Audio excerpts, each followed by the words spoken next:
ఆ భావాలు కానీ, ఆ ఫీలింగ్స్ కానీ వచ్చే అవకాశమే ఉండదండి. ఒకసారి మన చింతనానికి వెళ్లి చూడండి. ఆ రోజు ఇలాంటి ఫీలింగ్స్ 1% అయినా ఉన్నాయా? 16, 17 ఏళ్ళు వస్తే తప్పించి ఆడపిల్లలతో మాట్లాడడానికి కూడా సిగ్గుపడే వయసు ఆ రోజులు. ఈ రోజులకి, ఆ రోజులకి ఇంత దుర్మార్గమైన ఆలోచనలు.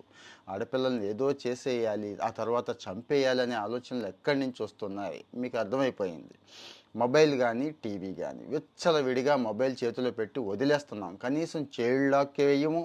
కనీసం వాళ్ళు ఏం చేస్తున్నారు అనేది కూడా మనం ట్రాక్ చేసే యాప్స్, సింపుల్ యాప్స్ ఉన్నాయండి. చిన్న చిన్న యాప్సే ఒక్కసారి ఇన్‌స్టాల్ చేసుకుంటే పిల్లాడు ఏం చేస్తున్నాడు, ఎలా వెళుతున్నాడు అనేది తెలిసిపోతుంది. ఇక టీవీ ప్రోగ్రామ్స్. నలుగురు కలిసి కూర్చునే టీవీ ప్రోగ్రామ్స్ తప్పించి మిగిలినవి వాళ్ళ చేతికి టీవీ రిమోట్ అప్పచెప్పేస్తే ఓటీటీలు ఎలా ఉన్నాయో తెలుసు కదా! సో, ఇక్కడ ప్రాబ్లమ్ మనది కూడా ఉంది. ఎక్కడ ఎవరిని ఏది కంట్రోల్ చేయలేమండి. మన ఇంట్లో మనమైతే జాగ్రత్తలు